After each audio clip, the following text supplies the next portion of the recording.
নাহমাদুহু ওয়া নুসাল্লি ওয়া নুসাল্লিমু আলা রাসূলিল কারীম, আম্মা বাদ। আসসালামু আলাইকুম ওয়া রাহমাতুল্লাহি ওয়া বারাকাতুহু। কুরবানির অত্যন্ত গুরুত্বপূর্ণ মাসলা নিয়ে ইনশাআল্লাহ আজকে আলোচনা করব যে খাসি দিয়ে কুরবানি করা জায়েজ আছে কি? হ্যাঁ, গরুর অন্ডকোষ যদি ফেলে দেওয়া হয়, মহিষের ফেলে দেওয়া হয়, অথবা ছাগল, ভেড়া, দুব্ব ইত্যাদি ফেলে দেওয়া হয়, ওগুলো দিয়ে কোরবানি করা বৈধ, জায়েজ আছে, এই ব্যাপারে কোনো সন্দেহ নেই। যেমন এই ব্যাপারে হাদিস শরীফ এসেছে, আন আবি সাঈদ আল-খুদরি রাদিয়াল্লাহু তাআলা قال دخل رسول الله صلى الله عليه وسلم بكبشين أقرنا فحيل يأكل في سواد ويمشي في سواد وينظر في سواد। যে রাসূল করিম সাল্লাল্লাহু আলাইহি ওয়াসাল্লাম এই ধরনের জন্তু দিয়ে কুরবানি করেছেন। খাসি দিয়ে কুরবানি করা যাবে, বলদ গরু বা আবাল গরু যেটা বলে, এটা দিয়ে কুরবানি করা বৈধ আছে, এটা দিয়ে কুরবানি করা অবৈধ নয়। বা অনুরূপ মহিষ, অনুরূপ ছাগল ইত্যাদি দিয়ে কোরবানি করা বৈধ আছে। এটা হলো 36 নম্বর। 37 নম্বর হলো এমন পশু দ্বারা কোরবানি করা যে পশুর সামান্য শিং নাই বা সামান্য লেজ নাই কিন্তু মূল আছে, ওটা দিয়ে কোরবানি করা জায়েজ, তবে এটা মাকরুহ বলতেন কিতাবের মধ্যে, এটা দিয়ে কোরবানি করা জায়েজ আছে।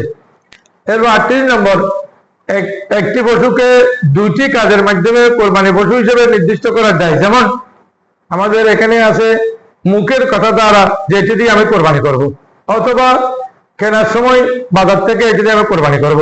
তবে ওই সমস্ত জন্তু যেগুলো কোরবানির জন্য নিয়ে ক্রয় করেছেন অথবা লালন পালন করে নির্দিষ্ট করে ফেলছেন কোরবানির জন্য, ওগুলো দিয়ে কোনো হাল চাষ বা অন্য কোনো গাড়ি টানানো, এগুলো হলো মাকরুহ, এগুলো করা যাবে না। এমনকি গাভী হলে দুধ দহন করা যাবে না, দুধ যদি কেউ দহন করে এটা সৎকার করতে হবে। 39 নম্বর, যে কোরবানির জন্য পশু নির্দিষ্ট করার পর কিছু বিধান প্রযোজ্য হয়। যেমন এটা হারিয়ে গেলে, চুরি হয়ে গেলে, যদি ধন সম্পদ টাকা পয়সা থাকে, এটা আরেকটি এর পরিবর্তে দিতে হবে। 40 নম্বর, কোরবানি করার নিয়ত করে যদি কেউ তার নিয়ত ভঙ্গ করে, এতে কোনো সমস্যা নেই। সমস্যা নেই মানে গরিব মানুষের জন্য কোনো সমস্যা নেই, যদি টাকা পয়সা না থাকে সমস্যা নেই, আপনি নিয়ত করে দেন ঠিক আছে আমি কোরবানি দিব, কিন্তু আপনার ধন সম্পদ টাকা পয়সা নেই, এই কারণে আপনি কোরবানি দিতে পারেন নাই, তাহলে কোনো সমস্যা নাই, এটা আপনি স্মরণ রাখতে হবে। আর যদি ধন সম্পদ টাকা পয়সা থাকে তখন তো কোরবানি করা ওয়াজিব হয়ে যায়, কোরবানি দিতে হবে।